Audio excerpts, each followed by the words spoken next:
Hello students. तो जैसा कि लास्ट टाइम अपन ने विभव मापी के बारे में हमने बेसिक कॉन्सेप्ट अच्छा सा क्लियर कर लिया, उसके सिद्धांत की व्याख्या कर ली। मानकीकरण कैसे करते हैं, विभव मापी का मानकीकरण कैसे किया जाता है। भाई विभव मापी की विभव प्रवणता की हमें आवश्यकता होती है कहीं कहीं प्रयोगों में, तो वो हम कैसे ज्ञात कर सकते हैं, अर्थात उसका मानकीकरण कैसे कर सकते हैं, वो हमने वहाँ पर सीख लिया। ठीक है। उसके बाद में हमने विभव मापी की सुग्राहिता, विभव प्रवणता, ये सब हमने विभव मापी के जितने भी बेसिक कॉन्सेप्ट जो होते हैं, आगे जब हम प्रैक्टिकल करने वाले हैं उन सब के बारे में हमने यहाँ पर जान लिया है। ठीक है। तो यहाँ तक आपको आना ही चाहिए, इनके ये बेसिक कॉन्सेप्ट आना चाहिए। अब बाकी आगे जो इनके प्रैक्टिकल है या आज हम अनुप्रयोग पढ़ने वाले हैं, इनमें कोई प्रॉब्लम नहीं आएगी। उससे पहले हमने जो विभव प्रवणता पढ़ी, या हमने जो भी डेराइड या जो फॉर्मूले टाइप पर जो बेस्ट कॉन्सेप्ट हमने पढ़े, ठीक है, उन पर हम कुछ एग्जांपल्स यहाँ पर करने वाले हैं। अपनी आरबीएससी बोर्ड के जो सिलेबस है उसमें एग्जांपल गिवन है 6.5। देखिए एग्जाम्पल 6.5, एग्जाम्पल 6.5 जो है वो क्या दिया हुआ है। इसमें कहा है कि विभव मापी के प्राथमिक परिपथ, जो विभव मापी है उसका प्राथमिक परिपथ जो है, प्राथमिक परिपथ अब जानते हो आप, दो परिपथ होते हैं, प्राथमिक परिपथ और द्वितीय परिपथ। कहा है कि प्राथमिक परिपथ में 2.2 वोल्ट विद्युत वाहक बल। ठीक है, तो आप लिख लीजिए प्राथमिक परिपथ जो है उसका विद्युत वाहक बल दिया हुआ है 2.2 वोल्ट दिया हुआ है। और कहा है कि आंतरिक प्रतिरोध, उसका आंतरिक प्रतिरोध है 1 ओम। इस तरीके से आप लिख लीजिए कि बैटरी व 20 ओम परास का धारा नियंत्रक लगा है। जो अपन प्राथमिक परिपथ में धारा नियंत्रक जोड़ते हैं उसका प्रतिरोध आर एच, ठीक है, ये दिया हुआ है कितना, 20 ओम। इसने कहा ये है 20 ओम। यदि विभव मापी के तार की लंबाई एवं प्रतिरोध, अब देखो विभव मापी के जो तार है, जो 10 मीटर लंबा जो वायर है उसकी लंबाई यहाँ पर 10 मीटर ही दी हुई है। कहा है कि उसका प्रतिरोध, तार का प्रतिरोध आर ये है 20 ओम। ठीक है। तो विभव प्रवणता के न्यूनतम एवं अधिकतम मान ज्ञात कीजिए, मतलब एक्स मिनिमम ज्ञात करना है एक तो, और एक ज्ञात करना है एक्स मैक्सिमम। तो मैंने, आपको याद हो तो मैंने एक्स मिनिमम और एक्स मैक्सिमम इनके लिए मैंने आपको सॉल्व करके दिखा दिया था आपको। ठीक है। हमने कुछ सूत्र यहाँ पर प्राप्त किए थे विभव प्रवणता में जब प्रतिरोध जुड़ा हुआ होता है। देखो सिंपल सी बात है, अगर ये नहीं दिए हुए हैं तो सबसे पहले आप इनका एक बेसिक कॉन्सेप्ट आप हमेशा ध्यान रखो बच्चों। ध्यान क्या रखने वाली बात है यहाँ पर कि x इक्वल टू क्या होता है यहाँ पर, के आई, ये फॉर्मूला याद है। x इक्वल टू क्या होता है, के आई। जहां मैंने बताया था k इक्वल टू क्या होता है, कैपिटल R अपॉन एल होता है। अब बच्चा है क्या, I। ठीक है। अब I इक्वल टू अपन जानते ही हैं क्या होता है, E अपॉन टोटल प्रतिरोध, R में लिखूंगा टोटल। क्लियर यहाँ तक। अब आपको क्या दिया हुआ है क्या नहीं दिया हुआ, ठीक है, उसी के अकॉर्डिंग आप आई भी जो है वो लिख सकते हो। जैसे आर टोटल, इसमें आर क्या क्या दिया हुआ है, ठीक है, ये आंतरिक प्रतिरोध दिया हुआ है, आर एच इसका धारा नियंत्रण का प्रतिरोध, तार का प्रतिरोध, ये सब श्रेणी क्रम में होते हैं, ये तीनों श्रेणी क्रम में होते हैं। तो ये आई जो हमें प्राप्त होती है यहाँ पर क्या होती है, R plus small r plus capital R H. ठीक है, ये हमें ये प्राप्त होती है, धारा का मान ये प्राप्त होता है। अब ये प्रतिरोध बढ़ गया, प्रतिरोध बढ़ जाने से अपन जानते हैं विभव प्रवणता क्या हो जाती है, कम हो जाती है। इसको बोलते हैं न्यूनतम विभव प्रवणता, एक्स मिनिमम बोलते हैं। तो एक्स मिनिमम इक्वल टू क्या होगा, E upon capital R plus small r plus capital R H. ठीक है, ये तो हमने इस धारा आई का मान रख दिया यहाँ पर, आई का मान। ठीक है, अब बचा क्या, के, और के इक्वल टू क्या है, आर इंटू एल, ये है R, sorry R upon L. अब ये सारे मान आप रख सकते हो तो एक्स मिनिमम आ गई, बहुत आसान तरीके से देखिए। ठीक है, ई का मान कितना है, 2.2 वोल्ट। ठीक है, फिर आगे कैपिटल आर 20, स्मॉल आर 1, ठीक है, आर एच भी 20, कैपिटल आर 20, लंबाई 10। इसको सोल्व कर लेना बच्चों, एक्स मिनिमम आपको मालूम हो जाएगा। ठीक है, कोई प्रॉब्लम नहीं आने वाली है।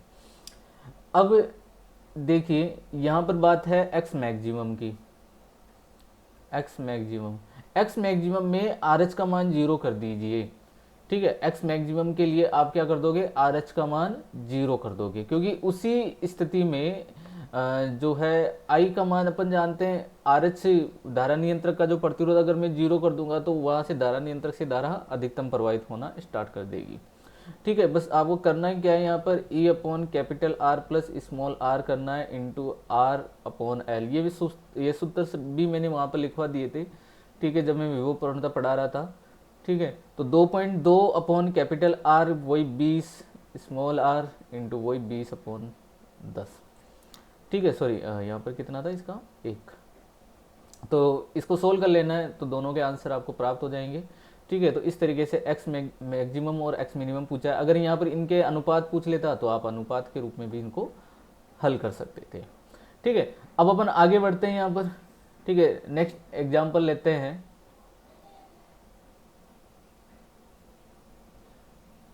देखिए बच्चों, अब एग्जाम्पल नंबर नेक्स्ट एग्जाम्पल है एक मिनट, एग्जाम्पल नंबर है 6.6। ठीक है, एग्जाम्पल 6.6 इसमें कहा है कि एक विभवमापी है और इसके प्राथमिक सेल में प्राथमिक परिपथ में 0.2 एम्पियर की धारा प्रवाहित हो रही है। प्राथमिक परिपथ है और इसमें जो धारा प्रवाहित हो रही है वो है 0.2 एम्पियर आपको दी हुई है। तार के पदार्थ का विशिष्ट प्रतिरोध का मतलब होता है प्रतिरोधकता को हम रो से लिखते हैं। ठीक है, और रो इक्वल टू है 40 इंटू 10⁻⁸ ओम इंटू मीटर है। काट क्षेत्रफल इसका क्या है कि काट क्षेत्रफल अनुप्रस्थ काट क्षेत्रफल यह है 0.8 इंटू 10⁻⁶ मीटर स्क्वायर दिया हुआ है। तो काय की विभव प्रवणता ज्ञात करो। ये तो बहुत ही सूत्र पर आधारित ये क्वेश्चन है। ठीक है, इजीली आप इसको सोल्व कर सकते हो। ठीक है, तो हल कैसे करेंगे देखिए, इसको सूत्र क्या है इसका। इसका सूत्र है, अपन जानते हैं x equal to rho I upon A. ठीक है, ये प्रतिरोधकता के रूप में हमें सूत्र प्राप्त हुआ था। ठीक है, अगर आप भूल जाते हो तो बस एक सूत्र आप हमेशा याद रखो विभव प्रवणता के लिए, और वो क्या है x इक्वल टू के आई। ये वाला सूत्र हमेशा याद रखो। अगर भूल जाओ, अगर मान लो ये भूल गए आप कि भाई a ऊपर आएगा आई नीचे आएगा, इस तरीके से कई बार कन्फ्यूजन आ जाता है। बस के आई याद रखो। ठीक है, अब के क्या होता है R अपॉन एल आई हो गया। अब इसको प्रतिरोधकता बना देना है, बस इसको रो बनाना है। R इक्वल टू क्या होता है रो एल डिवाइड ए होता है, तो रो इक्वल टू क्या हो जाता है R ए डिवाइड एल हो जाता है। तो ये R अपॉन एल तो आ रहा है, अगर मैं यहाँ पर A लिख दूँ और यहाँ पर भी अपॉन में A कर दूँ तो ये क्या बन जाएगा फिर रो बन जाएगा। तो x equal to rho I upon A हो जाएगा। ठीक है, तो ये सूत्र बन गया हमारे पास में, प्राप्त हो गया। भाई ये सब दिए हुए हैं तो विभव प्रवणता आसानी से प्राप्त हो जाएगी। रो का मान रख दीजिए 40 इंटू 10⁻⁸। ठीक है, इंटू आई का मान 0.2 अपॉन ए 0.8 इंटू 10⁻⁶। अब इसको सोल्व कर लेना है, बस कैलकुलेशन इसमें होगी बस। ठीक है, तो ये इसके कुछ एग्जाम्पल्स थे, 2 एग्जाम्पल्स हमने यहाँ पर कर लिए आज इसके। ठीक है, विभव मापी के और भी अपन कुछ एग्जाम्पल्स बाद में करेंगे। ठीक है, कुछ क्वेश्चंस और भी मैं करवाऊंगा आपको, यहाँ तक कोई प्रॉब्लम नहीं होनी चाहिए। अब आज अपन यहाँ पर स्टार्ट करेंगे विभव मापी के अनुप्रयोग। ठीक है, जो कि प्रैक्टिकल भी है, और ध्यानपूर्वक समझना है कि इन अनुप्रयोगों में से एक क्वेश्चन बोर्ड एग्जाम में कभी बार पूछ लिया जाता है। थ्योरेटिकल क्वेश्चन आता है, बड़ा क्वेश्चन पूछा जाता है 3 नंबर का या 4 नंबर का। ठीक है, तो प्रैक्टिकल भी है, ये प्रैक्टिकल तो करते ही हैं, तो प्रैक्टिकल से वैसे भी अच्छा नॉलेज मिल जाएगा प्रैक्टिकली तरीके से। ठीक है, थ्योरेटिकली अपन कॉन्सेप्चुअली तरीके से भी इसको सीखेंगे। ठीक है, और आज मैं वही प्रैक्टिकल भी करवाऊंगा, यहाँ पर भी प्रैक्टिकल कराऊंगा, फिर अपन लैब में भी प्रैक्टिकल इसके करेंगे। ठीक है, तो आगे बढ़ते हैं। तो देखिए बच्चों, आज हम आगे नेक्स्ट इम्पोर्टेंट टॉपिक पढ़ने वाले हैं विभव मापी के अनुप्रयोग। देखो, विभव मापी के को उपयोग, अनुप्रयोग का मतलब क्या होता है ये आपको मालूम होना चाहिए, पहले भी मैंने बहुत बार बताया हुआ है। विभव मापी के अनुप्रयोग का मतलब होता है किसी सिद्धांत का या किसी युक्ति का उपयोग करके हम कोई दूसरा मान या कोई अलग वैल्यू प्राप्त करें। ठीक है, उसका हम उपयोग करें, कहने का मतलब हमें उसका उपयोग करना है बस। ठीक है, जैसे विभव मापी है, यहाँ पर हमें इसका उपयोग करना है। ठीक है, तो हम बोलेंगे विभवमापी के अनुप्रयोग। कितने तरीके से हम इसका उपयोग कर सकते हैं, यहाँ पर हम इस चैप्टर में विभवमापी के 5 तरीके से यहाँ पर हम उपयोग करेंगे। तो इसके कितने अनुप्रयोग हो जाएंगे बच्चों, इसके अनुप्रयोग होंगे टोटल 5 अनुप्रयोग होते हैं। ठीक है, कितने अनुप्रयोग होते हैं, 5 अनुप्रयोग हम पढ़ने वाले हैं यहाँ पर, 5 अनुप्रयोग होते हैं। ठीक है, उसमें आज हम फर्स्ट अनुप्रयोग पढ़ेंगे। ठीक है, विभवमापी की सहायता से दो सेलों के विद्युत वाहक बल की तुलना करना। ठीक है, विभवमापी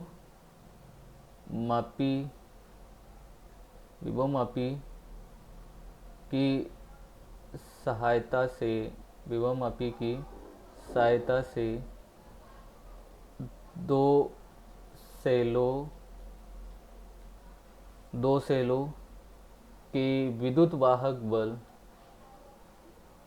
विद्युत वाहक बल की तुलना करना। ये बच्चों आज हम यहाँ पर सीखने वाले हैं। देखो, इसमें अपने पास में आपको 2 सेल दिए जाएंगे। तुलना करने का मतलब क्या है, तुलना करने का मतलब है आपको 2 सेल इसमें दिए जाएंगे और आपको ये जानना है कि किस सेल का विद्युत वाहक बल जो है वो अपने कंपैरिजन का जो दूसरा सेल है उससे ये अधिक है। ठीक है, किस सेल का विद्युत वाहक बल जो है वो अधिक है।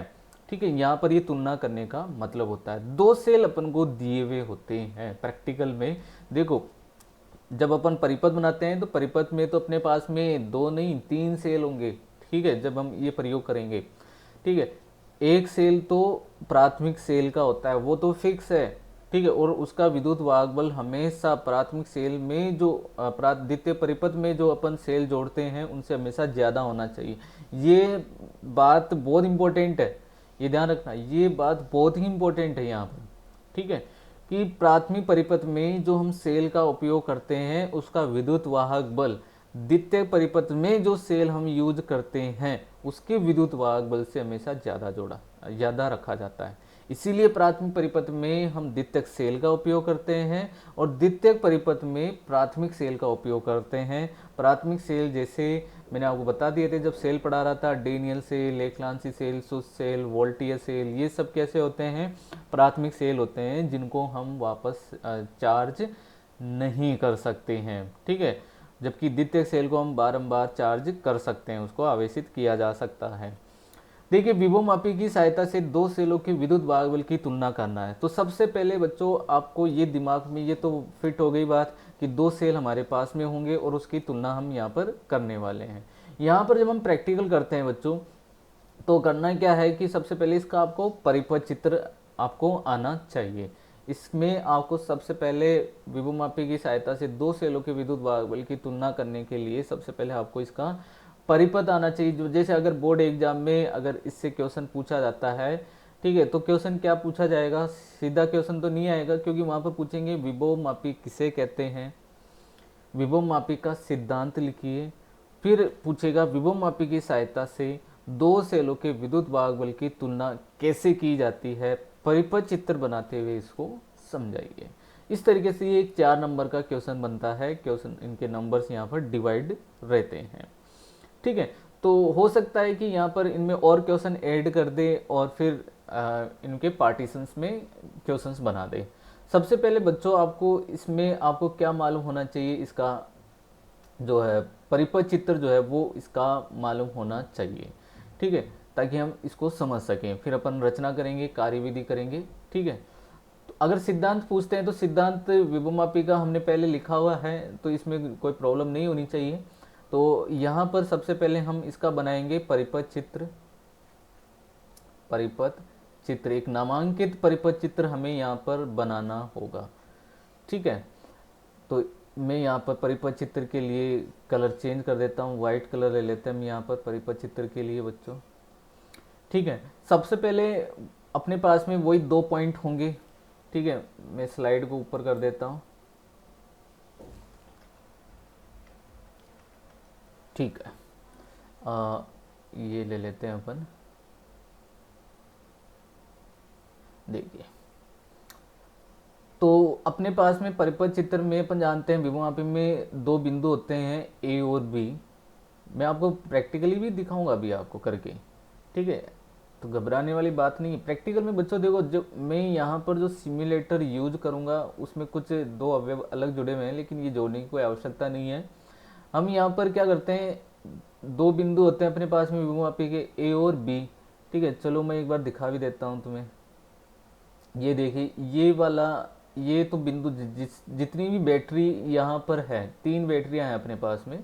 मैंने कहा था इस प्रैक्टिकल में, इस अनुप्रयोग में हम तीन बैटरी का उपयोग करते हैं, तीन सेल का। ये तो है सीसा संचायक से सेल, कार वाली बैटरी है जिसको हम वापस चार्ज कर सकते हैं, चार्ज कर सकते हैं, लेकिन इनको हम चार्ज नहीं कर सकते हैं। ये वाला जो पात्र आपको दिखाई दे रहा है, ऐसा एक कॉपर है, ये तांबे का पात्र है, इसको बोलते हैं डेनियल सेल। और ये आपको एक प्लास्टिक का पात्र होगा, ये डब्बा होगा, लैब में ये मोस्टली दिख जाते हैं, ठीक है, इसको बोलते हैं लेखनांसी सेल। तो ये दो सेल है अपने पास में, और ये वाला है।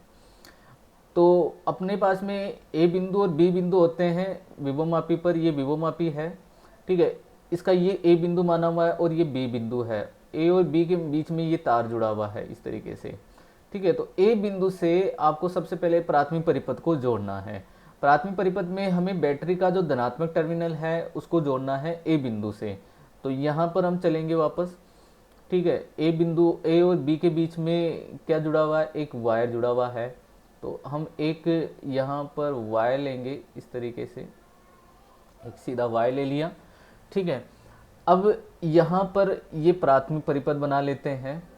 प्राथमिक परिपथ में अपने पास में क्या है बच्चों, द्वितीयक सेल, ठीक है, ये द्वितीयक सेल, और ये यहाँ पर हम इसको जोड़ देते हैं, ठीक है। इस तरीके से परिपथ चित्र और सही कर देता हूँ थोड़ा सा,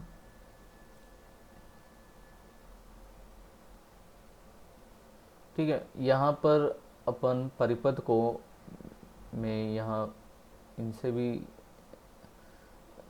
जोड़ सकता हूँ। देखिए ये यहाँ में ये लीजिए,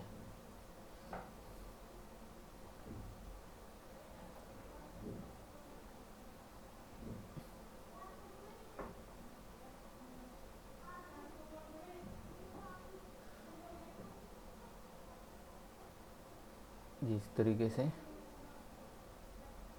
ये जुड़ गया यहाँ पर, ठीक है। फिर ये वापस से लाना पड़ेगा। फिर यहाँ ये, इसीलिए मैं यहाँ पर इसको यूज नहीं करता। चलिए कोई बात नहीं, इसको हटा देते हैं एक बार।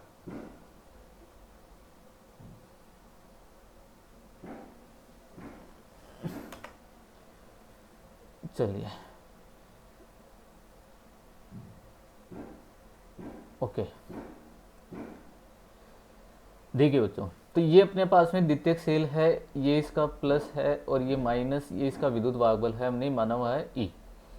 फिर आगे यहाँ अपन जोड़ते हैं क्या, एक कुंजी, ये कुंजी आप के मान लीजिए इसको, ठीक है। फिर आगे अपन जानते हैं क्या जोड़ते हैं प्राथमिक परिपथ में, एक धारा नियंत्रक, ठीक है। धारा नियंत्रक को हम जोड़ते हैं बी से, आर एच। देखो यहाँ पर सिम्युलेटर जो हम उपयोग कर रहे हैं बच्चों, सिम्युलेटर का जब हम उपयोग कर रहे हैं ना, ठीक है, इस सिम्युलेटर में जो प्राथमिक परिपथ है उसमें एक एमीटर को और जोड़ा हुआ है, इसके बिना ये क्या सिम्युलेटर काम नहीं कर रहा है, ठीक है। तो ये थोड़ा सा आपको ध्यान रखना है। मैं इसको थोड़ा ऊपर कर देता हूँ ताकि आपको पूरा दिखाई दे। देखिए यहाँ पर ये प्राथमिक परिपथ है,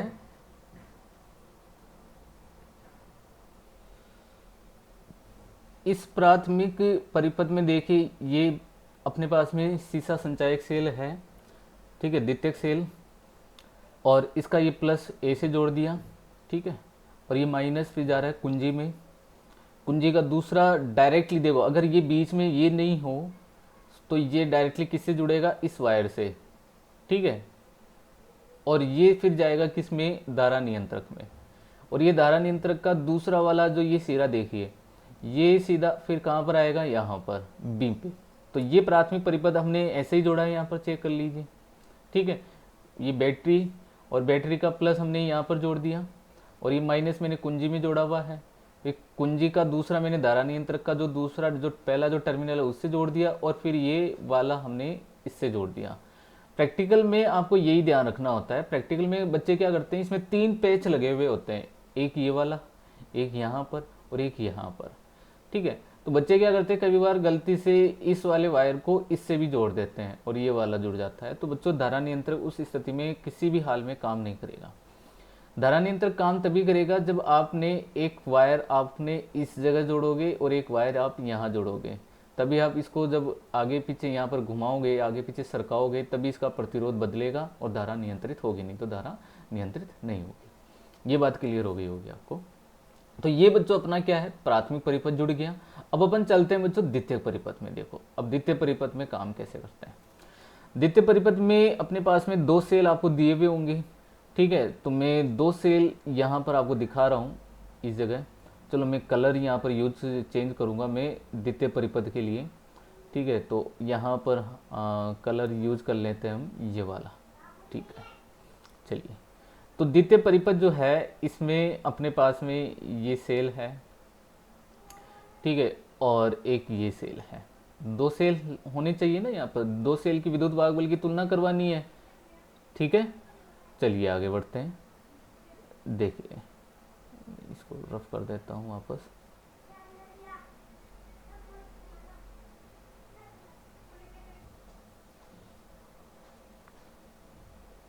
ये हमने यहाँ पर नेगेटिव टर्मिनल को जोड़ दिया। फिर करना क्या था, देखिए मैंने आपको एक बात बताई है कि ए बिंदु से जितनी भी बैटरियां हैं उन सब के जो धनात्मक टर्मिनल है, ठीक है, ये धनात्मक होता है, ये धनात्मक होता है, इनको आपको इस बिंदु से जोड़ना है। तो सिंपल सी बात है, आप या तो ऐसे जोड़ो डायरेक्टली लाके, या फिर आप इन दोनों के प्लस को क्या कर दो, यहाँ पर कॉमन कर दो। भाई बात तो एक ही है। और फिर ये मैं यहाँ पर इसको इस तरीके से जोड़ दूंगा। क्लियर यहाँ तक।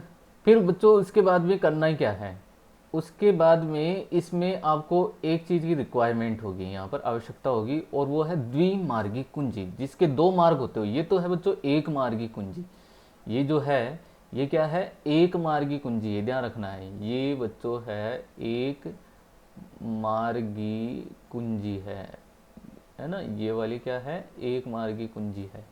यहाँ हम यूज करेंगे द्विमार्गी कुंजी। देखो मैं आपको दिखाता हूँ, यहाँ पर देखिए ये है एक मार्ग। ठीक है, इसमें एक कुंजी लगी हुई है, यहाँ पर एक डॉट है, एक मार्ग यहाँ पर उपयोग कर सकते हैं। ठीक है, द्विमार्गी का मतलब है जिसमें हम 2 मार्ग का उपयोग कर सके। देखो यहाँ पर एक वायर यहाँ जुड़ा हुआ, इस सेल का एक डॉट यहाँ लगी हुई है, एक यहाँ पर पेच है, 3 पेच है टोटल इसमें। देखिए टोटल 3 पेच है यहाँ पर, देखो। ठीक है, अगर मैं इस कुंजी को यहाँ जोड़ा हुआ हूँ तो ये वाला सेल जो है, ये वाला सेल, और इसके लिए ये वाला मार्ग इसको उपलब्ध हो रहा है। ये देखो इस सेल को मार्ग उपलब्ध होगा ऐसे, ये एक मार्ग हो गया। अगर मैं इस कुंजी को यहाँ से देखो हटाऊंगा मैं, देखिए अगर मैं इस कुंजी को यहाँ से हटा के और मैं यहाँ लगाता हूँ, ठीक है, ये अभी इसी पर लगा हुआ है, मैं इसको थोड़ा सा चेंज करता हूँ। देखिए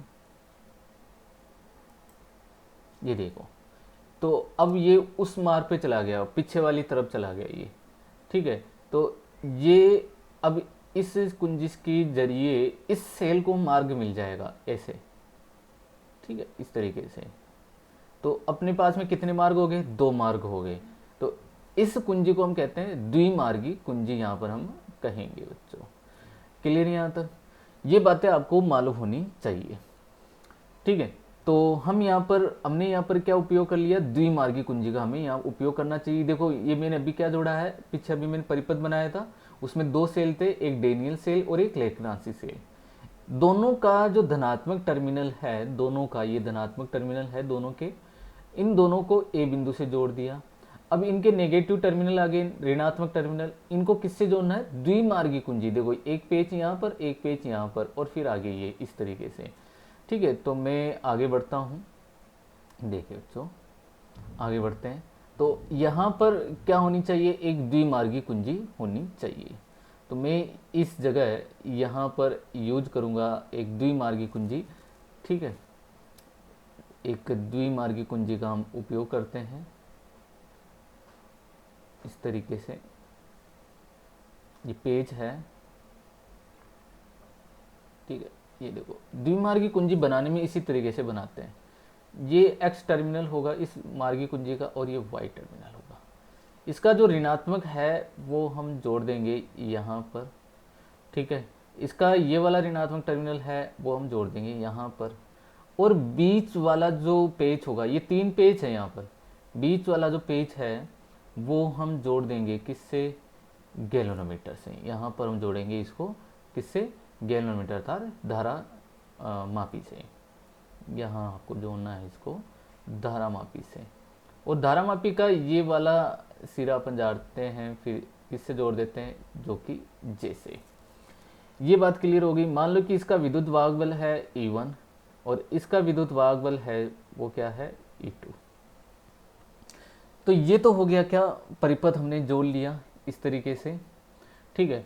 परिपथ जोड़ने के बाद में अब ये काम कैसे करेगा, ठीक है। देखो अभी ये देखो यहाँ पर ये गैल्वेनोमीटर है, गैल्वेनोमीटर से क्या जुड़ी हुई है, झोंकी।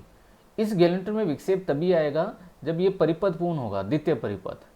अगर मैं इसके इस वाले नेगेटिव टर्मिनल x के और इसको मैं बोल देता हूँ z, x और z के बीच में अगर मैं कुंजी को लगा दूँ, मान लो इस जगह डॉट को यहाँ पर लगा दूँ, तो इस कौन से वाले सेल को मार्ग प्राप्त हो जाएगा, इस वाले सेल को, ऐसे इस तरीके से ये एक मार्ग इसको प्राप्त हो जाएगा।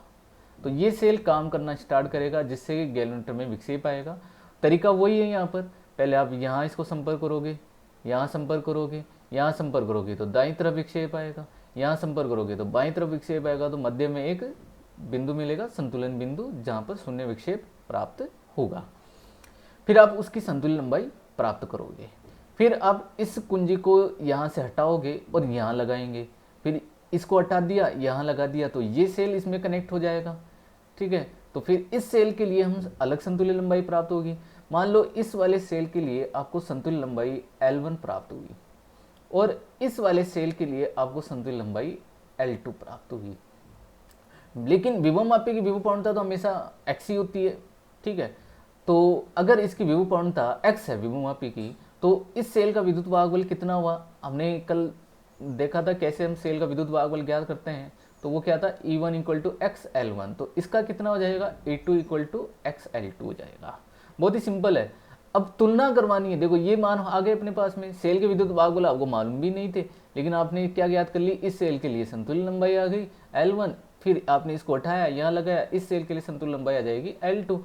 फिर आपको करना है डिवाइड, डिवाइड करने से आपको क्या मिलेगा, E1 upon E2 equal to L1 upon L2, ठीक है। ये x कैंसिल हो जाएगा और ये देखिए यहाँ पर ये अनुपात के रूप में भाई सेलों का विद्युत वाहक, इन दोनों सेलों के विद्युत वाहक बल का अनुपात किसके बराबर हुआ, इनकी संतुलित लंबाइयों के अनुपात के बराबर। इसका मतलब आपको कहीं पर भी कोई सेल का विद्युत वाहक बल ज्ञात करने की कोई आवश्यकता ही नहीं थी, आपको केवल आपने इन सेलों की अलग अलग संतुलित लंबाई प्राप्त कर ली और उसके आधार पर आप क्या बता सकते हो कि कौन सा सेल, किस सेल का विद्युत वाहक बल ज़्यादा है, किस सेल का विद्युत वाहक बल कम है। मतलब E1 is greater than E2 और E2 is greater than E1।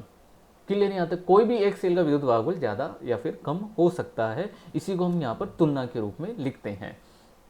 अब जो यहाँ पर ध्यान दीजिए, तुलना कैसे, L1 मान लो 100 सेंटीमीटर आ गई, L2 मान लो 50 सेंटीमीटर आ गई, तो अनुपात कितना आ गया, 2। तो E2 इधर जाकर इंटू हो जाएगा, तो बताओ कितना हो जाएगा, E1 इक्वल टू 2E2 हो गया। तो E1 का मान तो E2 से 2 गुना हो गया, इसका मतलब E1 ग्रेटर हो गया, तो आप लिख सकते हो E1 is greater than E2, ठीक है। या फिर L1 का मान 50 आ गया और L2 का मान 100 आ गया, तो 1/2 हो जाएगा। क्लियर नहीं आता, तो फिर E2 इक्वल टू क्या हो जाएगा, 2E1 हो जाएगा। तो ये इसको को हम बोलते हैं तुलना करना। ये बात क्लियर होगी। अब प्रैक्टिकली हम इसको समझते हैं, ठीक है। अब मैं प्रैक्टिकली आपको इसको पूरा क्लियर करवाने वाला हूँ। देखिए बहुत ही सिंपल है, फिर अपन इसका नोट्स लिखेंगे। देखिए मैं एक बार यहाँ पर देखिए मैंने ये परिपथ जोड़ा हुआ है, ठीक है। करना क्या, प्रैक्टिकल कैसे करते हैं मैं आपको इसके बारे में समझा देता हूँ। देखिए यहाँ पर प्राथमिक परिपथ अपन ने जोड़ लिया था, मैंने आपको जोड़ना बता ही दिया था, ये A है और ये B बिंदु है, ठीक है। ये प्राथमिक जो सेल है प्राथमिक परिपथ में उसका धनात्मक टर्मिनल, फिर ऋणात्मक कुंजी, फिर कुंजी का ये यहाँ पर सीधा इससे जुड़ेगा धारा नियंत्रक से, और फिर ये यहाँ पर इस तरीके से बी से जुड़ जाएगा धारा नियंत्रक का दूसरा। द्वितीय परिपथ में करना ही क्या है, सभी सेल, दोनों सेल जो है एक डेनियल सेल लेते हैं, इसका विद्युत भागबल है 1.08 और इसका विद्युत भागबल लेखनांशी सेल जिसका होता है 1.45 वोल्ट। ठीक है, तो इसका धनात्मक दोनों का यहाँ अपन जोड़ देते हैं। ठीक है, अब ये यहाँ पर जो ऋणात्मक टर्मिनल है यहाँ जुड़ गया, इसका ऋणात्मक टर्मिनल यहाँ जुड़ गया, और यहाँ पर ये हमने जोड़ दिया। अब देखो बीच में हाई रेजिस्टेंस बॉक्स का उपयोग करते हैं ताकि विक्षेप दोनों तरफ प्राप्त हो। कभी बार क्या होता है अपन जोड़ तो देते हैं लेकिन विक्षेप दोनों तरफ प्राप्त नहीं होते हैं, इसलिए या तो आप यहाँ पर एक धारा नियंत्रक और उपयोग कर सकते हो, प्रतिरोध बदल कर आप इसके विक्षेप अपन दोनों तरफ ले सकते हैं गैल्वेनोमीटर में। अगर आपके गैल्वेनोमीटर में हर एक पोजीशन में यहाँ पर और यहाँ पर टच करते हो तो हर एक पोजीशन में अगर आपके गैल्वेनोमीटर में विक्षेप एक ही तरफ आ रहा है, इसका मतलब आपके परिपथ में मिस्टेक है। विक्षेप हमेशा गैल्वेनोमीटर में दोनों तरफ आना चाहिए, मतलब जब आप इस कुंजी को, ये वाली जो कुंजी है इसको अगर आप यहाँ पर इस जगह टच करो, ठीक है, या फिर आप तब बाईं तरफ विक्षेप आना चाहिए, यहाँ टच करो तो दाईं तरफ विक्षेप आना चाहिए, ये स्थिति बननी चाहिए इसमें। क्लियर नहीं आता, इसलिए यहाँ पर ये इसको सही तरीके से करने के लिए यहाँ पर हाई रेजिस्टेंस बॉक्स HR लिखा हुआ है ना, HR हाई रेजिस्टेंस बॉक्स बोलते हैं इसको, उच्च प्रतिरोध बॉक्स बोलते हैं, ये यहाँ पर जोड़ा हुआ है। फिर इसको गैल्वेनोमीटर से जोड़ दिया, गैल्वेनोमीटर से ये जोकी जोड़ दी। इसका परिपथ में दिखाता हूँ आपको, देखो इसका सर्किट डायग्राम क्या है। देखो ये इसका सर्किट डायग्राम, ये A बिंदु है अपना, ठीक, और ये है B बिंदु। ये वो जो बैटरी थी अभी आपने देखी, ठीक है, ये गलत जोड़ा हुआ है यहाँ पर बच्चों, ठीक है, ये माइनस नहीं जुड़ेगा, यहाँ पर प्लस जुड़ेगा, ठीक है, ये गलत जुड़ा हुआ है यहाँ पर, ये प्लस जुड़ेगा फिर माइनस यहाँ जुड़ेगा, फिर इस तरीके से जुड़ते हुए धारा नियंत्रक से होते हुए B बिंदु तक जाएंगे। दोनों बैटरियों के धनात्मक जोड़ दिए, एक यहाँ ऋणात्मक कुंजी से, फिर द्विमार्गी कुंजी के यहाँ से, फिर बीच में एक यहाँ पर एक और डॉट थी हाई रेजिस्टेंस बॉक्स, फिर गैल्वेनोमीटर में गया, गैल्वेनोमीटर से दूसरा फिर आगे जोकी में गया। इस तरीके से आपने इसको जोड़ा। क्लियर बच्चों यहाँ तक? तो ये परिपथ हमने इस तरीके से जोड़ लिया। अब देखो काम कैसे करना है, ठीक है, इसको आपको समझ लेना है। जैसे मान लो अभी यहाँ पर अपन देख रहे हैं कि कौन सा वाला सेल जुड़ा हुआ है, ये वाला सेल जुड़ा हुआ है, ठीक है, ये वाला सेल देखिए, ये कुंजी यहाँ पर लगी हुई होनी चाहिए, ठीक है। देखो मैं चेक करके बताता हूँ, क्योंकि यहाँ पर ये गैल्वेनोमीटर जो है ये डिजिटल गैल्वेनोमीटर है जिसमें अंक आपको दिखाई दे रहे हैं। अपन जो यूज करते हैं वो एनालॉग गैल्वेनोमीटर यूज करते हैं जिसमें सुई लगी हुई होती है, सुई में विक्षेप एक तरफ इस तरफ दोनों तरफ जाता है, जीरो के एक तरफ जाएगा फिर उस तरफ जाएगा। यहाँ पर देखो माइनस का मतलब है बाईं तरफ है और प्लस का मतलब होता है दाईं तरफ, ये ध्यान रखो। अभी देखो यहाँ पर जैसे माइनस आ रहा है, यहाँ पर टच कर रहा हूँ तो ये माइनस आ रहा है, ठीक है। अगर मैं यहाँ टच करूँगा तो ये प्लस आ जाएगा, यहाँ टच करूँगा माइनस, यहाँ टच करूँगा प्लस, इसका मतलब विक्षेप दोनों तरफ आ रहा है। इसका मतलब बीच में कोई ना कोई ऐसा बिंदु होगा जहाँ पर आपको जीरो विक्षेप प्राप्त होगा। क्लियर यहाँ तक? ये अभी टच नहीं है, यहाँ पर टच होगा तो ये 30 दिखाएगा, यहाँ पर 30, ठीक है, और ये वायर जो है वो ब्लू हो जाएगा। ये देखो वायर ब्लू है, इसका मतलब ये जो कि इससे टच है, ठीक है। वायर ब्लू नहीं है, इसका मतलब यहाँ पर ये जो कि टच नहीं है, ये ध्यान रखना आपको। तो ऑब्वियसली अगर ये वायर टच नहीं होगा देखो तो ये जीरो ही दिखाएगा यहाँ पर, जैसे वायर पे टच करूँगा तो ये जीरो नहीं दिखाएगा। क्लियर? लेकिन यहाँ पर मैंने बताया कि अगर ये पॉजिटिव में 30 आ रहा है, प्लस का 30 आ रहा है, इसका मतलब विक्षेप दाईं तरफ है, ऐसा समझिए। और अगर मैं यहाँ पर टच कर रहा हूँ, देखो अभी भी ये विक्षेप दाईं तरफ है, लेकिन यहाँ टच करूँगा तो ये विक्षेप -30 आ रहा है, इसका मतलब ये विक्षेप बाईं तरफ है। इसका मतलब क्या हो गया कि दोनों तरफ विक्षेप आ रहा है, मध्य में जीरो बिंदु आपको मिल जाएगा, धारामापी में शून्य विक्षेप मिल जाएगा। तो अब देखो प्रैक्टिकल कैसे करना है ये, ठीक है, इसको अपन तुलना कैसे करवानी। ये सेल है, ये सेल की कुंजी मैंने इस सेल की कुंजी को यहाँ पर जोड़ा हुआ है, इसका मतलब ये वाला सेल हट गया, ये ध्यान रखना है। इस परिपथ में ये वाला सेल हटा हुआ है, यहाँ पर देखो मैंने दिखाया आपको, ठीक है। अगर ये कुंजी यहाँ पर लगी हुई है तो ये सेल हटा हुआ है यहाँ पर, तो यही सेल काम करेगा, ये सेल अभी काम नहीं करेगा। तो अगर इस गैल्वेनोमीटर में धारा जो प्रवाहित होगी वो इसी सेल के लिए प्रवाहित होगी, और इसके लिए जो संतुलित लंबाई भी हम देखेंगे जिसमें जीरो विक्षेप देखेंगे, वो भी संतुलित लंबाई इसी सेल के लिए हमें प्राप्त होगी। प्रैक्टिकल करके देखते हैं।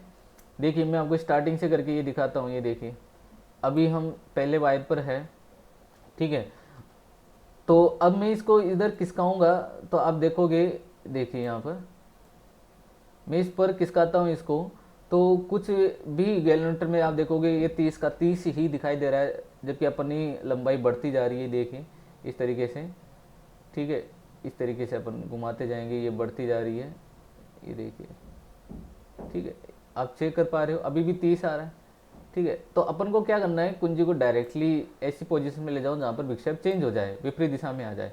तो यहाँ पर देखो विक्षेप दूसरी तरफ आ गया। अब मैं इसको कम करता हूँ, देखो अब ये कम होना स्टार्ट हो रहा है, ठीक है, और गैलोमीटर में 0 आ जाएगा, ये देखिए यहाँ यहाँ यहाँ पर 0 आ गया। और समतुल्य लंबाई आप नोट करिए 770.5, ठीक है। आप इस संतुलित लंबाई को नोट कर लो, ठीक है। तो हम यहाँ पर इसको, जैसे मैं यहाँ पर नोट करके दिखाता हूँ कि किस तरीके से हम इसको लिखते हैं। अभी यहाँ पर आपके पास में संतुलित लंबाई L1 प्राप्त हो गई, ये आ गई कितनी, 770.5 सेंटीमीटर आ गई। क्लियर यहाँ तक। फिर आपको करना क्या है कि ये जो कुंजी है इसको यहाँ से हटा देंगे और इसमें लगा देंगे, इसमें ये लगा देंगे, तो ये सेल हट जाएगा, है ना, ये वाला हट जाएगा। मैं इसको हटा देता हूँ यहाँ से, ठीक है, ये मैं हटा देता हूँ बच्चों, ये सेल हट गया अब, ठीक है। और कौन सा जुड़ गया, दूसरा वाला सेल यहाँ पर जुड़ जाता है, ये वाला सेल यहाँ पर जुड़ जाएगा, ठीक है। ये E2 सेल जुड़ गया, ठीक है। E2 सेल के लिए संतुलित लंबाई L2 लिखेंगे यहाँ पर, ये नोट करना है। तो ये नोट करने के लिए हम प्रैक्टिकल करेंगे, इस चौकी को इस तार पर खिसकाएंगे। तो अब चलते हैं आगे। अब हम क्या करेंगे, इसमें भी इस कुंजी को यहाँ से हटाएंगे और ये हटा के मैं इसमें लगाऊंगा, इस जगह, ये अभी भी उसी से लगा हुआ है, मैं यहाँ पर लगा दिया, आगे आ गया, इसका मतलब ये सेल हट गया। अब चेक करो, देखो मैं इसको जैसे क्लिक करूँगा, देखो अब ये देखो 770 पर 0 आ रहा था, ठीक है। अब 770 पर 0 नहीं आएगा, ठीक है। मैं चेक करके दिखा देता हूँ आपको, ये देखो 770 पर अभी भी -30 है, इसका मतलब डेनियल सेल जुड़ा हुआ है आपके, ये वाला सेल जुड़ा हुआ है इससे, डेनियल सेल जुड़ा हुआ है। अब मैं इसके लिए संतुलित लंबाई प्राप्त करूंगा, देखिए, ठीक है।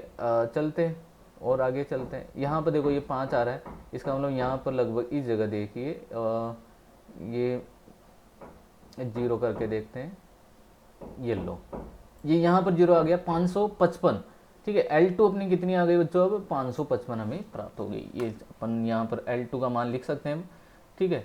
तो मैं L2 का मान लिखूंगा यहाँ पर 555 सेंटीमीटर, ठीक है।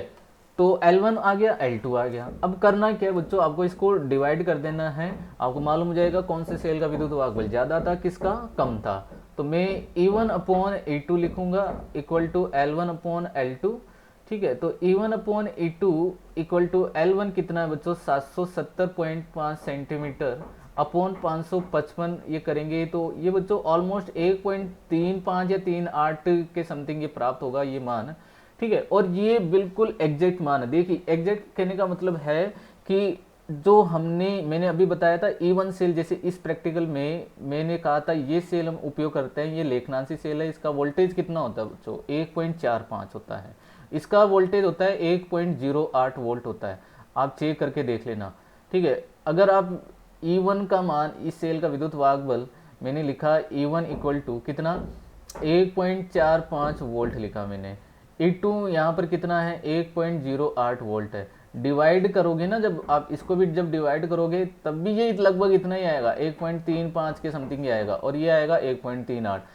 क्लियर यहाँ तक। तो इसका मतलब आपने तुलना बिल्कुल सही की है। प्रैक्टिकल में हमें ऐसे 6 रीडिंग लेनी होती है। 6 रीडिंग कैसे लेते हैं कि इसमें जो धारा नियंत्रक ये जुड़ा हुआ होता है ना, ये धारा नियंत्रक, इसको हम थोड़ा सा खिसकाते हैं, जिससे ये धारा बदल जाती है, जिससे ये संतुलित लंबाई भी बदल जाएगी। लेकिन इसमें हम यहाँ पर इस सिमुलेटर में इसको खिसका नहीं सकते हैं, मैंने ट्राई करा है, ठीक है। तो बस ये इतना ही काम करेगा, ठीक है। तो ये आगे हम इसको खिसकाते हैं, फिर दूसरी रीडिंग लेंगे, उसी तरीके से वापस इसको लगाएंगे, फिर L1 निकालेंगे, दूसरी रीडिंग आ जाएगी, है ना, फिर इसको लगाएंगे, वो उसकी दूसरी रीडिंग आ जाएगी, फिर आगे हम खिसकाएंगे, तीसरी रीडिंग लेंगे, इसी तरीके से 4 रीडिंग, 5 रीडिंग, इस तरीके से हम इसको लेते रहते हैं।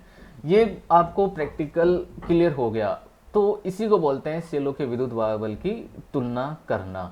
क्लियर यहाँ तक, ठीक है। और ये सूत्र होता है, और इसमें आप बोल सकते हो फाइनली लास्ट में जब अपन अगर एग्जाम में ये क्वेश्चन आता है तो बोलोगे आप, आता है कि दोनों सेलों के विद्युत वाहक बल का अनुपात इनकी संतुलित लंबाइयों के अनुपात के बराबर होता है। अगर एक सेल मानक सेल होता है, मानक सेल का मतलब एक का भी अगर हमें विद्युत वाहक बल मालूम हो तो दूसरे का विद्युत वाहक बल हम आसानी से ज्ञात कर सकते हैं। जैसे हमने डेनियल सेल छोड़ा हुआ है, मुझे इस सेल का विद्युत वाहक बल ज्ञात करना है, ठीक है। तो मैं क्या करूंगा, संतुलित लंबाई है तो हमें प्राप्त हो ही जाएगी, इसका मान मालूम है, बस सोल्व कर लो, E2 मालूम हो जाएगा। बहुत ही सिंपल सा टॉपिक है और इस पर न्यूमेरिकल पूछे जाते हैं, बहुत ही सिंपल से इस पर न्यूमेरिकल पूछे जाते हैं यहाँ पर। क्लियर हो गए बच्चों यहाँ तक? ठीक है, तो ये परिपथ चित्र हो गया, मैंने इसकी वर्किंग यहाँ पर समझा दी बच्चों। ठीक है, आगे इसकी जो थ्योरेटिकल जो नोट्स वगैरह है, ठीक है, ये नोट्स मैं आपको एक काम करता हूँ, पीडीएफ इसकी मैं सेंड कर दूंगा। अगर कोई मेरी स्कूल के अलावा, कोचिंग के अलावा के बच्चे अगर इस वीडियो को देख रहे हैं तो बच्चों कमेंट बॉक्स में आप डालिए। ठीक है, आप टेलीग्राम पर जाइए, टेलीग्राम पर मैं इसको डाल दूंगा। जिसको भी नोट्स चाहिए मेरे कमेंट बॉक्स में आप बोलिए कि हाँ मुझे ये नोट्स चाहिए, इसके पीडीएफ नोट्स चाहिए इस वाले टॉपिक के, तो मैं बना रहा हूँ इसके। ठीक है, मैं सेंड कर दूंगा टेलीग्राम पर, इसकी पीडीएफ में प्रोवाइड करवा दूंगा। टेलीग्राम पर आपको जाना है और सर्च करना है। ठीक है, आपको सर्च करना है 12th फिजिक्स या फिर physics classes by physics classes, Anil physics classes. ठीक है, नीट जेई, इस नाम से आप इसको सर्च कर सकते हो, या फिर फिजिक्स क्लासेज, उसमें आ जाएगा, मेरा ऑप्शन आ जाएगा। ठीक है, तो मेरी लिंक भी मैं इसमें प्रोवाइड कर दूंगा, डिस्क्रिप्शन जो नीचे बॉक्स होगा उसमें मैं इसमें प्रोवाइड कर दूंगा, आप उसमें उसको चेक कर लेना। ठीक है, और उसको ज्वाइन कर लेना। ज्वाइन करते ही आप उसमें जो भी मेरी फाइल वगैरह है आप उसमें पढ़ सकते हो उनको। ठीक है, डाउनलोड कर सकते हो, वीडियो देख सकते हो। तो ये पॉइंट क्लियर हो गया। ठीक है, बिल्कुल ऐसे ही अपन एक और अनुप्रयोग करते हैं, और वो होता है कौन सा, एक सेल होगा। देखो ये इसमें मैंने ये करवा दिया है, अब मैं दूसरा अनुप्रयोग करवा रहा हूँ। मैं दोनों के पीडीएफ आपको सेंड कर दूंगा। ठीक है, दोनों के पीडीएफ में आपको सेंड कर दूंगा। क्लियर, टेंशन वाली कोई बात नहीं है। आगे बढ़ते हैं। देखिए बच्चों, अब अपना सेकंड अनुप्रयोग है विभवमापी की सहायता से सेल का आंतरिक प्रतिरोध ज्ञात करना। अब आपको क्या होगा कि आपको एक सेल दिया हुआ होगा और कहा जाएगा कि इसका आंतरिक प्रतिरोध ज्ञात करके बताओ। तो कुछ नहीं, इसका एक परिपथ चित्र है, पहले आपको वो ध्यान रखना है। ठीक है, ये भी एक प्रैक्टिकली है, अभी मैं फटाफट ही करके दिखाता हूँ, देखो जल्दी आपको समझ में आ जाएगा। सबसे पहले आपको क्या करना है, वही दो बिंदु लेने हैं, बनाना है परिपथ ए और बी, बीच में वही तार होगा। ठीक है, एक सेल होगा, प्राथमिक परिपथ बनाना है। ठीक है, ये प्लस और ये माइनस जोड़ा कुंजी से, ये प्लस माइनस। ठीक है, ये विद्युत वाहक ई, फिर किससे जोड़ना है, धारा नियंत्रक, धारा नियंत्रक का ये जोड़ दिया आर एच, ये प्राथमिक परिपथ बन गया। द्वितीय परिपथ में क्या करना है, आपको एक सेल लेना है जिसका आपको आंतरिक प्रतिरोध ज्ञात करना है, इसका प्लस। ठीक है, इसका प्लस आप जोड़ोगे। ठीक है, अब देखिए आंतरिक प्रतिरोध कैसे ज्ञात करते हैं। अपन ने सेल जब पढ़ा था तो याद हो तो आंतरिक प्रतिरोध का एक सूत्र था, R equal to E minus V upon V into R, यही था। ठीक है, आर इक्वल टू क्या था, E minus V upon V into R. ये अपन आंतरिक प्रतिरोध का सूत्र जानते हैं, सेल का आंतरिक प्रतिरोध का सूत्र यही होता है। कोई डेरिवेशन नहीं करनी है, बस आपको डायरेक्टली ये लिखना है कि स्मॉल आर इक्वल टू क्या होता है, E minus V upon V into R. या आप चाहो तो वापस से इसकी डेरिवेशन कर सकते हो, स्टार्टिंग से वही सेल होता है। ठीक है, ई इक्वल टू क्या होता है, v equal to E minus I R होता है। v इक्वल टू ये क्या होता है,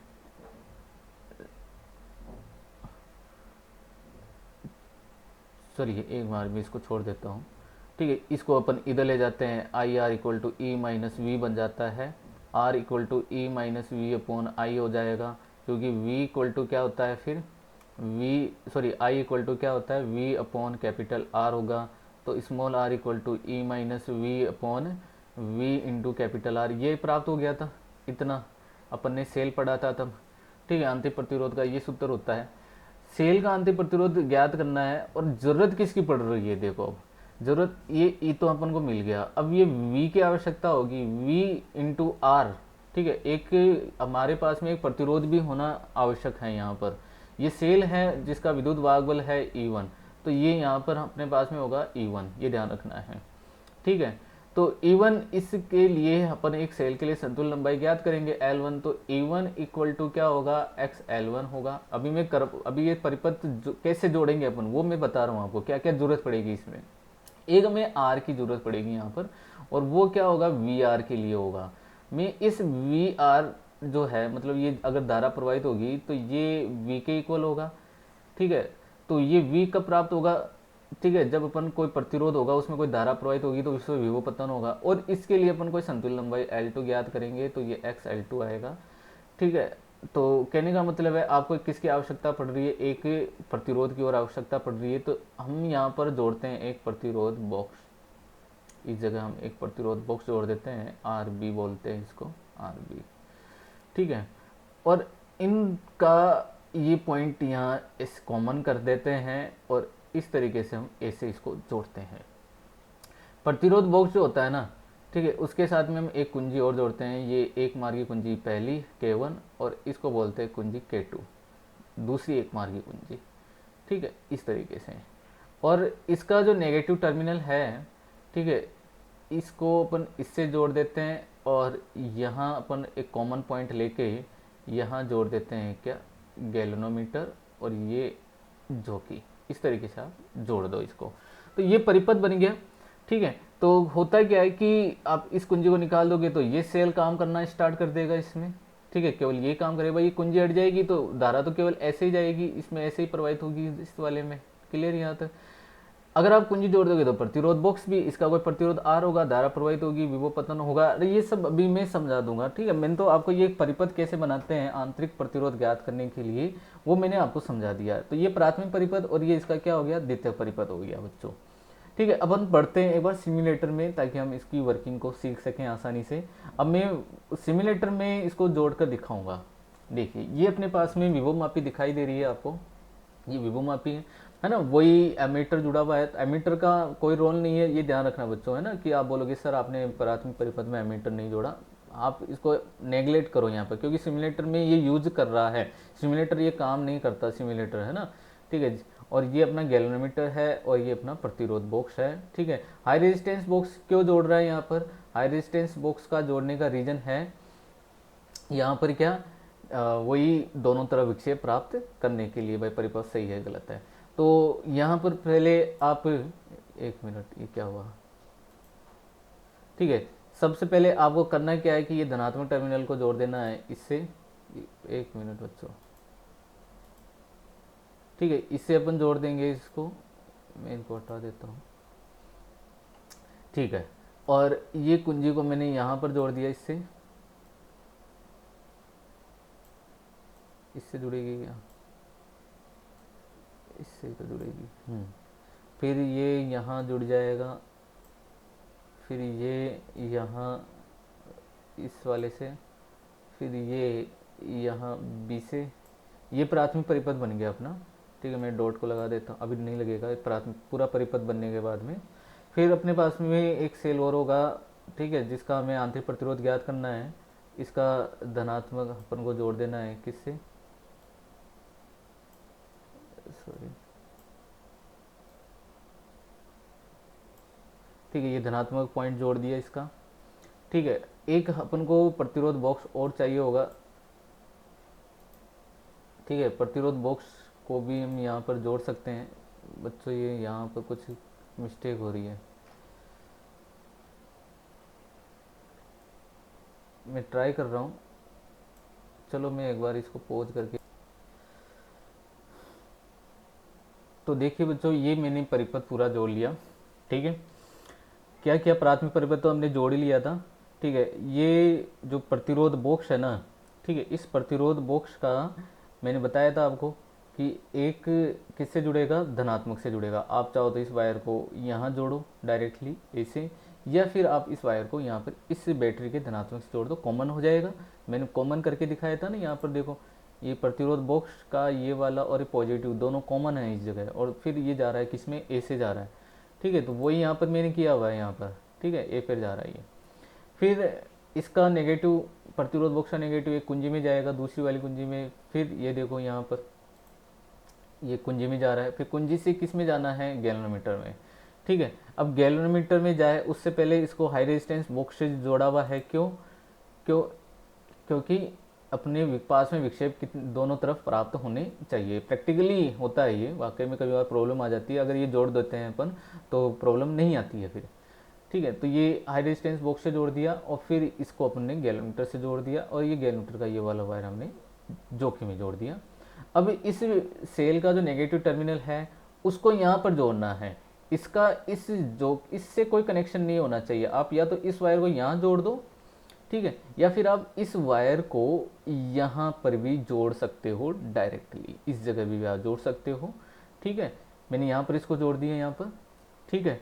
और फिर उसके बाद में यहाँ पर मैंने इस प्रतिरोध बॉक्स से एक प्रतिरोध निकाल लिया, एक कुंजी निकाली 1 ओम की, ठीक है। इसका मतलब है कि 1 ओम प्रतिरोध इसके साथ में जुड़ा हुआ है। जो कैपिटल आर जो है ना वो अपना क्या है, 1 ओम है। अब मुझे करना क्या है कि पहले इस कुंजी को हटा देना है। इस कुंजी को हटा दिया।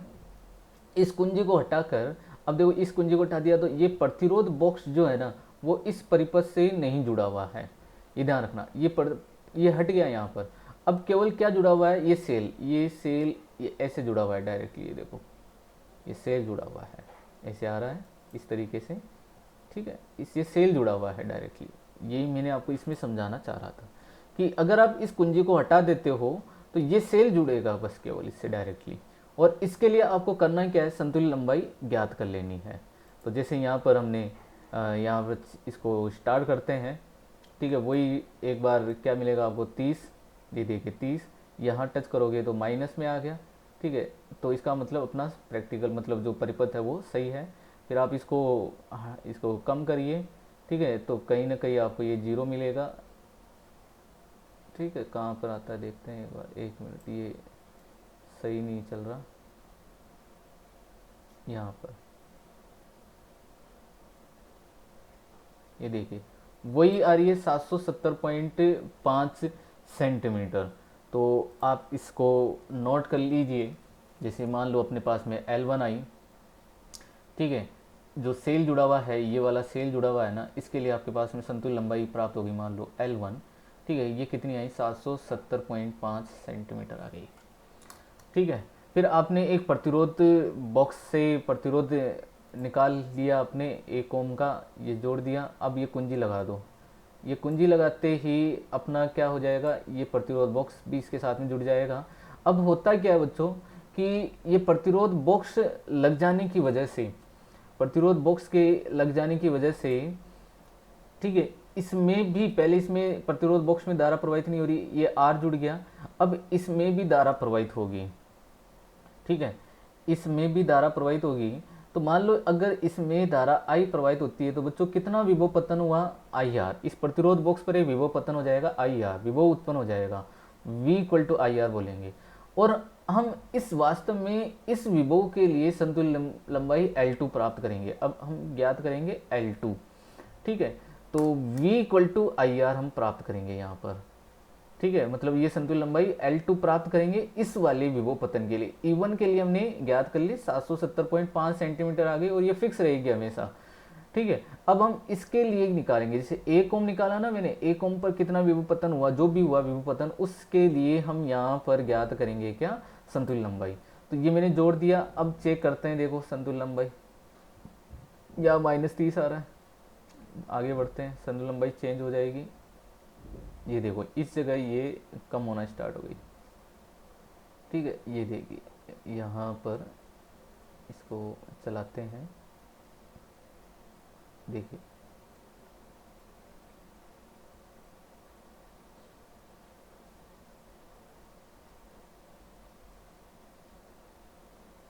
ये लो 220.5 सेंटीमीटर, ये अपने पास में बच्चों क्या आ गई, L2 आ गई, ठीक है। 220.5 सेंटीमीटर L1 आ गई, L2, बस इन दो की सहायता से, और जो आपने R निकाला, जैसे आपने इसमें 1 ओम निकाला, इन 3 की सहायता से ही आप उस सेल, जो ये सेल जुड़ा हुआ है ना, ये सेल, इसका आप आंतरिक प्रतिरोध ज्ञात कर सकते हो। अब देखो इसके लिए अपन को क्या करना होता है, एक सूत्र बनाना होता है। आंतरिक प्रतिरोध सेल का आंतरिक प्रतिरोध का सूत्र ये होता है। अब मैं देखो सूत्र बनाता हूँ, देखो आपको हर एक चीज़ अच्छे से यहाँ पर क्लियर हो जाएगी। तो इसको मैं थोड़ा सा स्लाइड कर देता हूँ।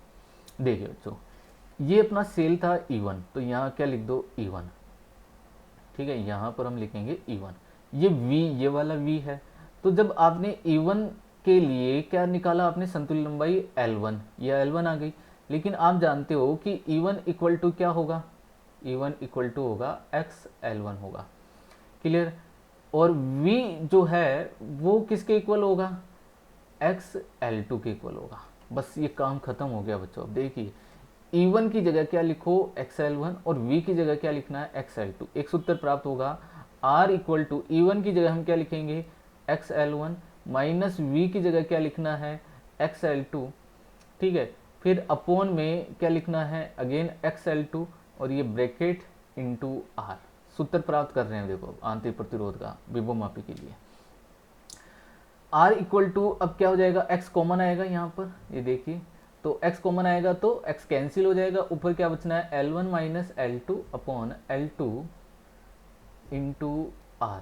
ये सूत्र होता है विभव मापी के द्वारा सेल के आंतरिक प्रतिरोध को ज्ञात करने के लिए, ठीक है। विभव मापी की सहायता से हम सेल का आंतरिक प्रतिरोध इस सूत्र की सहायता से सरलता से ज्ञात कर सकते हैं।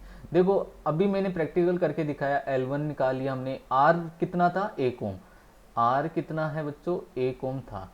1 ओम के लिए यहाँ पर मैंने क्या किया, ये लिख देता हूँ मैं 1 ओम यहाँ पर। L1 आ गई कितनी 770, तो लिखेंगे 770.5। L2 जो है वो कितनी आ गई 220.5, 220.5 अपॉन 220.5, ठीक है, इंटू कितना है 1 ओम। इसको सोल्व कर लेना है बच्चों, R आ जाएगा, आंतरिक प्रतिरोध आ गया। देखो बहुत ही सिंपल है। तो इस तरीके से ही हम क्या करते हैं सेल का आंतरिक प्रतिरोध ज्ञात करते हैं। अब थ्योरी में क्या है, नोट्स में क्या लिखना है, परिपथ चित्र बनाना है। परिपथ चित्र आपने कैसे बनाया, प्राथमिक परिपथ में क्या किया, द्वितीय परिपथ में या आपने इन सबको कैसे जोड़ा, ये इसकी संरचना हो गई, आप संरचना बताओगे। फिर आपको बताना है कार्यविधि। कार्यविधि में आप बोलोगे पहले आप इस कुंजी को यहाँ से हटाते हो, E1 सेल है, उसके लिए आपने संतुलन लंबाई L1 प्राप्त करते हो, अतः विद्युत भागबल E1 इक्वल टू XL1, ये बोलोगे। फिर आप बोलोगे कि कुंजी लगाते हैं, प्रतिरोध बॉक्स से R निकालते हैं, प्रतिरोध निकालते हैं, उस पर विभव पतन V होता है, उसके लिए हम संतुलन लंबाई L2 ज्ञात करते हैं, अतः V इक्वल टू XL2। चूंकि सेल का आंतरिक प्रतिरोध सूत्र R equal to E1 minus V upon V into R होता है, अतः E1 इक्वल टू XL1 व V इक्वल टू XL2 को इस सूत्र में रखने पर अतः आंतरिक प्रतिरोध L1 minus L2 upon L2 into R। ये लो खत्म, ठीक है। ये थ्योरी है, प्रैक्टिकल है पूरा ये, ठीक है। बस आपको प्रैक्टिकली इसको समझना है, इसका कॉन्सेप्ट क्या था। यहाँ पर हमने आंतरिक प्रतिरोध ज्ञात कर चुके हैं। मैं एक और करके दिखा देता हूँ तुम्हें, ठीक है, और अच्छे से ये क्लियर हो जाए। देखिए ये हमने नहीं किया हमने। अब जैसे मान लो कि यहाँ पर आप 2 ओम के लिए करो, 2 ओम के लिए करते हैं, देखो 2 ओम के लिए संतुलन लंबाई यहाँ सब बदल गई, देख ली यहाँ से, ठीक है। तो सबसे पहले कुंजी को हटाते हैं वापस से, यहाँ पे ये कुंजी को हटा दिया, कुंजी को हटाते ही ये प्रतिरोध बॉक्स हट गया। अब क्या जुड़ गया, ये सेल जुड़ गया E1 वाला, ठीक है। देखो मैंने अब की बार प्रतिरोध चेंज कर दिया, यहाँ पर 1 ओम था पहले, अब की बार मैंने 2 ओम का जोड़ दिया प्रतिरोध बॉक्स यहाँ पर, ठीक है। ऐसा करने से इसकी जो इस सेल की जो संतुलन लंबाई होगी ना, अब देखो ये पहले भी यही जुड़ा हुआ था, बोले R1 पहले 1 ओम था या 2 ओम करो, दोनों ही स्थितियों में तो ये उसी पहले वाली सिचुएशन में ही आ रहा है। इसका मतलब अब भी इसकी जो संतुलन लंबाई है वो 770.5 सेंटीमीटर ही प्राप्त होगी। चेक कर लो, देखो यहाँ से यहाँ पर ये देखो माइनस कहाँ पर आ रहा है, चेक करो, माइनस माइनस माइनस माइनस आएगा ना कहीं पर, ये रहा। अब इसको हम करते हैं 0 पर लाना है, ये देखो वही 770.5 सेंटीमीटर पर ही आ रही है। इसकी L1 फिक्स है, प्रैक्टिकल में L1 एक बार आपने ज्ञात कर ली ना तो वो फिक्स रहेगी। L1 770.5 आ गई तो यहाँ पर हर जितनी भी रीडिंग लोगे उन सब में 770.5 ही लेना है, बस ये L2 बदल जाएगी। अब देखो L2 बदल जाएगी, देखते हैं एक बार, कुंजी को लगा दो, कुंजी को लगा दिया, कुंजी को लगा दिया, ठीक है। अब चेक करते हैं 30 आ रहा है, कहाँ पर माइनस आ रहा है, इस जगह आ रहा है माइनस, ठीक है। अब यहाँ से अपन इसको स्टार्ट करते हैं, अभी भी नहीं हो रहा, ये कहाँ पर चेंज होगा ये चेक करो, ये चेंज कहाँ पर होगा, यहाँ यहाँ यहाँ यहाँ यहाँ पर चेंज होगा क्या, यहाँ 30, यहाँ यहाँ पर ये चेंज होना चाहिए, देखो इसी पर ये चेंज होना चाहिए, देख लीजिए, ये देखिए ये 0 0 ये 0 आ गया, ये 0 आ गया, कहाँ पर आया भैया 0, 342.5 सेंटीमीटर पर आ गया। भाई आपने आपने क्या किया वास्तव में, आपने एक रीडिंग ली नंबर 1, ये नंबर 1 रीडिंग थी आपकी, ये नंबर 1 रीडिंग थी। अब आपने दूसरी रीडिंग ले ली, दूसरा नंबर 2 लिया आपने, L1 तो वही है भैया 770.5 सेंटीमीटर ही रहेगी। अब आपने L2 जो ज्ञात करी ना, वो कितनी आई, L2 आई थी 342.5 सेंटीमीटर। आपको करना क्या है, यहाँ पर लिखना है 342.5 सेंटीमीटर। आर लो भैया, ये अपना R1 हो गया, ठीक है। दूसरा पर आंतरिक प्रतिरोध निकालोगे तो वही वापस से मान रखोगे 770.5 माइनस 342, सूत्र लिख देना, ठीक है, अपॉन 342 है ना, ये 342.5 सेंटीमीटर इंटू 2, वहाँ पर एक था अब 2 कर दिया, सोल्व कर लेना, आंतरिक प्रतिरोध आ जाएगा। इस तरीके से आपको प्रैक्टिकल में 5-6 रीडिंग लेनी होती है, ठीक है। तो आप ऐसे अलग अलग प्रतिरोध बॉक्स से ऐसे आप 5 बार निकालोगे, 2 निकाला अब की बार आपने 3 कर दो, ये कर दिया, 2 और 1 कितना हो गया, 3 हो गया। अब ये बदल जाएगी भाई, L1 तो फिक्स रहेगी, अब ये बदल गई, ये देखिए ये बदल गई यहाँ पर।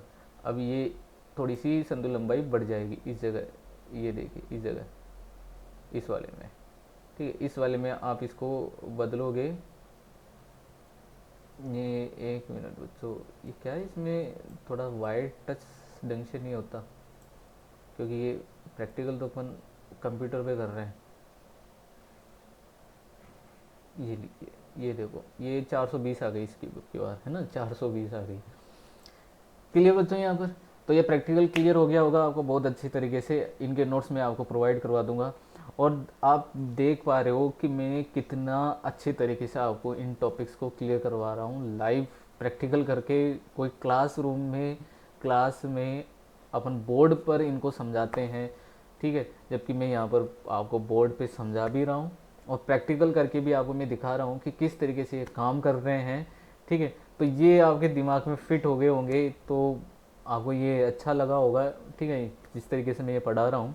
तो आप बच्चों इनको ज़्यादा से ज़्यादा शेयर करिए, इनको सब्सक्राइब करो, लाइक करो, ठीक है, अपने फ्रेंड्स के साथ में शेयर करो इनको, ठीक है। जितने बहुत सारे आपके पास में फ्रेंड है, सीनियर है, ग्रुप है, जूनियर है, आगे भेजो। बहुत सारे स्कूल के बच्चे आपसे साथ में जुड़े हुए होते हैं, आपके और भी फ्रेंड जुड़े हुए होते हैं, रिश्तेदार, उनके फ्रेंड, भाई वो भी तो कहीं ना कहीं देख रहे होंगे। तो शायद अगर ये जब टॉपिक स्टार्ट हो तो ये उसको देख पाएँ इस तरीके से प्रैक्टिकली, लाइव प्रैक्टिकली, इस तरीके से सिमुलेटर पर। मैं बोल रहा हूँ गारंटी के साथ, ये अभी तक इस तरीके से कोई नहीं करवा रहा होगा, इस तरीके से कोई नहीं पढ़ा रहा होगा। मीटर से तो मैंने आपको करके दिखा दिया, ठीक है। प्रैक्टिकल मैंने आपको वीवो मापी के ये दोनों प्रैक्टिकल जो मैं लैब में करवाऊंगा, ठीक है, ये दोनों मैंने आपको करके दिखा दी अभी, ठीक है। मैं लैब में ये 2 प्रैक्टिकल ही करवाता हूँ, ठीक है। तो ये पॉइंट आपका क्लियर हो गए। कल अपन इसके बाकी के 3 अनुप्रयोग है उनको अपन सीखेंगे अब, ठीक है। तो जो आज के लिए इतना ही, थैंक यू।